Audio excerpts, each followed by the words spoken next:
स्वागत दोस्तों आपका मेरे चैनल के सामने होते हैं। चलिए सबसे पहले सबसे बड़ी खबर हो जाएगी दोस्तों बिहार विधानसभा चुनाव को लेकर दूसरे चरण के चुनाव कल होने वाले, लेकिन उससे पहले किन किन लोगों को चुनाव कराने के लिए नियुक्त किया गया है उसे लेकर डिटेल में जानकारी सामने आई है। दोस्तों बताएंगे कैसे भाजपा शासित राज्यों के सुरक्षा बल तैनात कर दिए गए हैं। दोस्तों इसी के साथ में नरेंद्र मोदी की रैली का एक वीडियो हो रहा है वायरल, बताएंगे कैसे नरेंद्र मोदी की जमकर बेइज्जती हुई है। दोस्तों इसी के साथ में चलेंगे एक और बड़ी खबर की तरफ, जहां पर एनडीए के प्रत्याशियों को पप्पू यादव से डर लगने लगा है। दोस्तों कहने लगे कि हमें हराने के लिए बड़ी तैयारी की गई है। बताएंगे डिटेल में क्या है पूरा मामला, एक एक करके चलेंगे। बिहार विधानसभा चुनाव से जुड़ी पल पल की सारी बड़ी अपडेट था दोस्तों, लेकिन उससे पहले अगर आप भी मानते हैं कि बिहार में इस बार 14 नवंबर को बदलाव होगा तो इस वीडियो को लाइक करके लाल बटन दबाकर चैनल को सब्सक्राइब करके बेल आइकन दबाकर कमेंट बॉक्स में अपनी राय जरूर लिखकर बताएगा। दोस्तों चलते हैं सबसे पहले सबसे बड़ी ब्रेकिंग न्यूज अपडेट की तरफ, जहां पर बिहार के विधानसभा चुनाव के मद्देनजर सबसे बड़ी जानकारी ये आई है दोस्तों की तेजस्वी यादव ने बिहार में दूसरे चरण के चुनाव से पहले एक प्रेस कॉन्फ्रेंस किया है। इस प्रेस कॉन्फ्रेंस के दौरान तेजस्वी यादव के साथ में मीसा भारती सांसद और उनके साथ अब्दुल बारी सिद्दीकी मौजूद थे। दोस्तों तेजस्वी यादव ने मीडिया रिपोर्ट का हवाला देते हुए कहा कि चुनाव आयोग की ओर से 208 कंपनियों को भाजपा शासित राज्य से लाकर चुनाव कराने के लिए बिहार में नियुक्त किया गया है। यानी जो खबर है दोस्तों उसके अनुसार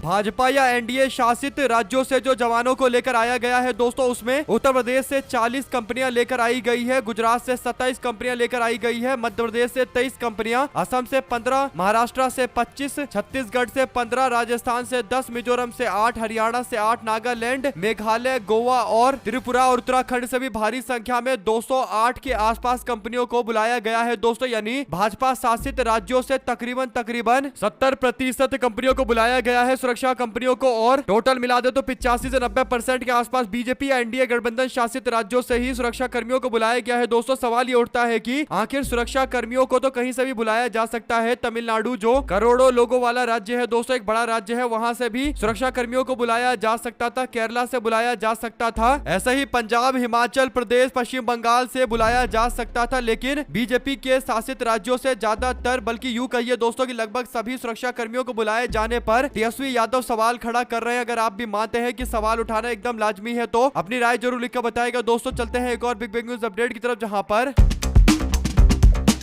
नरेंद्र मोदी एक रैली को संबोधित कर रहे थे दोस्तों, और मोदी जब भाषण दे रहे थे तो नरेंद्र मोदी का कोई भाषण रिकॉर्ड कर रहा था, और रिकॉर्ड करते वक्त वो अपना कैमरा घुमाता है तो बगल में एक व्यक्ति नरेंद्र मोदी का यही भाषण लाइव देख रहा होता है कि नरेंद्र मोदी जो बयान दे रहे हैं वो अलग अलग सोशल मीडिया के प्लेटफॉर्म पर किस तरीके से चल रहा है दोस्तों। तो देखा जाता है कि नरेंद्र मोदी का अगर फेसबुक पर भाषण देखा जा रहा है, ये लाइव भाषण, तो उसमें नरेंद्र मोदी के भाषण पर जो कमेंट आ रहे हैं उस कमेंट में लिखा हुआ है वोट चोर गद्दी छोड़, अब की बार हारेगी भाजपा, वोट चोर माइक छोड़, वोट चोरी करना बंद करो, जुमलेबाजी करना बंद करो। तो इस तरीके से नरेंद्र मोदी के लाइव अपडेट पर, लाइव वीडियो पर लोगों की प्रतिक्रिया चल रही थी दोस्तों। यानी आप समझिए कि कैसे नरेंद्र मोदी का एक और भाषण चल रहा है, लेकिन जो जनता नरेंद्र मोदी का भाषण सुनने के लिए भी आई है वो भी कमेंट में आकर नरेंद्र मोदी से वोट चोर गद्दी छोड़, वोट चोर माइक छोड़ के नारे लगा रही है। अगर आप भी मानते हैं दोस्तों कि यही हाल है नरेंद्र मोदी को लेकर, लेकिन मीडिया वाले माहौल बनाकर रखते हैं कि मोदी का लोग सम्मान करते हैं, नरेंद्र मोदी की रैलियों में भीड़ जुटती है और नरेंद्र मोदी को सोशल मीडिया पर देखा जाता है, लेकिन सबको पता है कि जो देखने आ रहा है वो केवल यही आकर बोलता है कि वोट चोर गद्दी छोड़, बहुत हुआ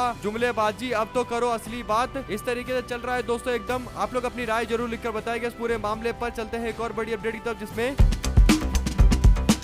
कल यानी 11 तारीख को दूसरे चरण के चुनाव के लिए वोट डाल दिया जाएगा दोस्तों, और उसके बाद 14 तारीख को नतीजे घोषित कर दिए जाएंगे। लेकिन सवाल यह है कि 6 तारीख को पहले चरण का चुनाव हुआ था, तब से लोग इंतजार कर रहे हैं कि आखिर कब वो दिन आएगा जब हमें पता चलेगा कि आखिरकार कितने प्रतिशत बिहार में मतदाताओं ने वोट डाला था। यानी अभी जो आंकड़ा चुनाव आयोग की ओर से जारी किया गया है वो एक लगभग वाला आंकड़ा है, अप्रोक्स का आंकड़ा जारी किया गया है, असली रियल आंकड़ा अभी तक जारी नहीं किया गया दोस्तों। तेजस्वी बोले कहा पहले चरण का मतदान 6 नवंबर को हुआ, 10 तारीख हो गए, 4 दिन के बाद भी आंकड़े सार्वजनिक नहीं किए गए। पहले चुनाव खत्म होने के अगले दिन सुबह तक आंकड़े देश के सामने रख दिए जाते थे। बैलेट के जमाने में भी ऐसा होता था, डिजिटल जमाने में वोट चोरी का गिरोह आंकड़े भी चोरी कर रहा है। पारदर्शिता को खत्म किया जा रहा है, ना आंकड़े देंगे ना सवालों के जवाब देंगे, आप कपार पीटते रहिए। यानी दोस्तों सवाल तो सबसे बड़ा यही है कि अगर चुनाव आयोग को लगता है कि वो निष्पक्ष चुनाव करा रहे हैं और कहीं कोई झोल नहीं है तो उनको आंकड़ा तुरंत जारी करना चाहिए। लेकिन डिजिटल इंडिया के दौर में दोस्तों आंकड़ा जारी करने के लिए 4-4 दिन 5-5 दिन का टाइम लिया जा रहा है। अगर आप भी मानते हैं कि इन्हीं बातों पर लोग सवाल उठाते हैं तो फिर संस्थानों पर हमला कर रहे हैं, भारत की सरकार को कमजोर कर, इस तरीके की बातें चलने लगती है। अगर आप भी मानते हैं दोस्तों कि विपक्ष का पूरा अधिकार है ये जानने का कि कितने % लोगों ने वोट डाला है, अचानक से अगर ये बढ़ा दिया जाएगा तो विपक्ष क्या करेगा, अगर आप भी मानते हैं कि तुरंत स्पष्टीकरण आना चाहिए तो अपनी राय जरूर लिखकर बताएगा दोस्तों। और अंतिम आंकड़े कब तक जारी होंगे इसका कुछ अता पता नहीं है, 4 दिन बीत चुके हैं। चलते हैं एक और बड़ी अपडेट तक, जिसमें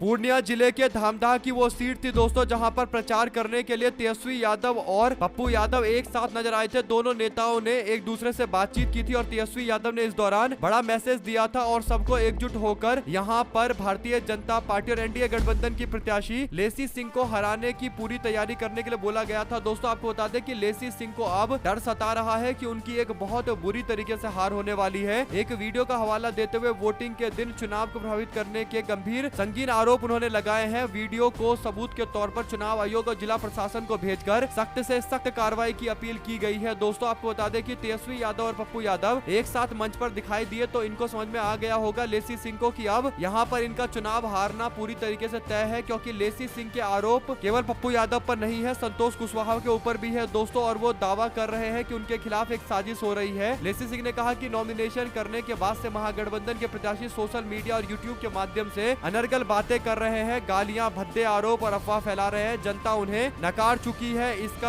उनका आधार खिसक चुका है। इससे भयभीत होकर महागठबंधन के प्रत्याशी 8 नवंबर की रात को दमगढ़ा इलाके में मेरी छवि खराब करने के लिए साजिश रचने पहुंचे और टकराव की स्थिति पैदा हो गई। फिर चुनाव को प्रभावित करने के मकसद से कई तरीके के अलग अलग षड्यंत्र अपनाए जा रहे हैं। अब ऐसा लग रहा है कि ये भी प्रयास कर रही है कि अब चुनाव का जब अंतिम टाइम आ गया है, एक दिन का टाइम बचा हुआ है, तो कुछ न कुछ सिंपैथी वाले वोट इकट्ठा कर ले। लेकिन तेजस्वी यादव और पप्पू यादव मिल गए दोस्तों तो ये सीट, धामदाह की सीट, एनडीए गठबंधन के हाथ से निकल गई है। ये बात बड़े आराम से बोला जा सकता है और कहीं ना कहीं इस बात की सच्चाई होने की संभावना 80 से 90% के आसपास है। 2 शब्द जरूर लिखकर बताइएगा दोस्तों। चलते हैं एक और बड़ी अपडेट की तरफ, जिसमें बिहार के विधानसभा चुनाव को लेकर राज्य में हलचलें तेज है दोस्तों। इस बीच आरजेडी के सुप्रीमो लालू यादव और उनके परिवार को बड़ी राहत मिली है। दिल्ली की राउज एवेन्यू कोर्ट ने सोमवार यानी आज सुनवाई को टाल दिया और अब अगली सुनवाई 4 दिसंबर को होगी। चुनावी दौर में कोर्ट ने इस फैसले को लेकर लालू यादव जी के परिवार को राहत पहुंचाई है दोस्तों, लेकिन 4 दिसंबर को फिर से सुनवाई होगी। सवाल ये उठता है कि क्या ये जो मामले बार बार टल रहे हैं और कहीं ना कहीं तेजस्वी यादव और लालू यादव जी के परिवार पर दबाव बनाने के तमाम तरीके के रास्ते अपनाए जा रहे हैं, क्या ये एक सोची समझी साजिश के तहत हो रहा है या फिर ये नेचुरल तरीके से हो रहा है? 2 शब्द जरूर लिख कर बताएगा। और वैसे भी 14 तारीख को जब रिजल्ट आएगा उसके बाद से पता चलेगा कि इन केस में क्या और ज्यादा तेजी लेकर आई जाएगी। और आप लोग जानते हैं कि जब कोई मुख्यमंत्री इंडिया गठबंधन का चुनकर आता है तो उसके ऊपर कई सारे केस अचानक से एक्टिव हो जाते हैं दोस्तों, और बाद में उसे हटाने के तमाम तरीके के षड्यंत्र होते हैं। चाहे झारखंड मुक्ति मोर्चा के नेता हेमंत सोरेन का उदाहरण हो या फिर दिल्ली के मुख्यमंत्री अरविंद केजरीवाल का उदाहरण हो, अंततोगत्वा बीजेपी के लोग कोशिश करते हैं कि विपक्ष के लोगों को दबाया जाए और यहाँ तक कि मुख्यमंत्रियों को जेल में भेजने से भी कोताही नहीं बरते। अगर आप भी मानते हैं कि ये लोग कितना भी प्रयास कर ले, बिहार के अंदर जो अभी का माहौल है उस हिसाब से परिवर्तन तय दिखाई दे रहा है। तेजस्वी यादव मुख्यमंत्री बनेंगे तो उसके बाद उनके खिलाफ भी इन साजिशों को और तेज किया जाएगा। हालांकि दोस्तों विपक्ष के लोग लगातार बीजेपी की सरकार से लड़ते आ रहे हैं, अमित शाह की साजिशों के गंभीर आरोपों से लगातार लड़ते आ रहे हैं दोस्तों। लेकिन जिस तरीके से पार्लियामेंट के अंदर भी कानून बनाया गया है कि मुख्यमंत्री अगर जेल में होगा तो उसे 30 दिन के बाद उसको पोस्ट से हटा दिया जाएगा। ये सारे चीजें इसीलिए लेकर आई जा रही है ताकि इंडिया गठबंधन का अगर कोई मुख्यमंत्री बने तो उसको हटाने के लिए सब साम दाम दंड भेद का इस्तेमाल किया जाए। 2 शब्द जरूर लिखकर बताएगा दोस्तों। ज्यादा से ज्यादा वीडियो को शेयर कीजिएगा ताकि पल पल की पूरी अपडेट आप लोगों तक लगातार आगे भी इसी तरीके से पहुंचती रहे दोस्तों। इसी के साथ में एक बात जो तय दिखाई दे रही है वो ये कि बिहार के विधानसभा चुनाव में जो दिशा है चुनाव की वो काफी ज्यादा रोचक हो चुकी है। कारण ये है दोस्तों की तेजस्वी यादव इस बार पूरी तरीके से कॉन्फिडेंट है दोस्तों। कारण है कि 10% के आसपास वोटों का इजाफा हुआ है और यही पूरे सत्ता परिवर्तन करने के लिए काफी है। हमारे साथ लगातार जुड़े रहेंगे सभी दोस्तों, भाइयों, बहनों, मित्रों का बहुत बहुत धन्यवाद। आप लोग देख रहे थे आपका अपना चैनल जय हिंद जय भारत। ज्यादा से ज्यादा वीडियो को शेयर कीजिएगा। बहुत धन्यवाद।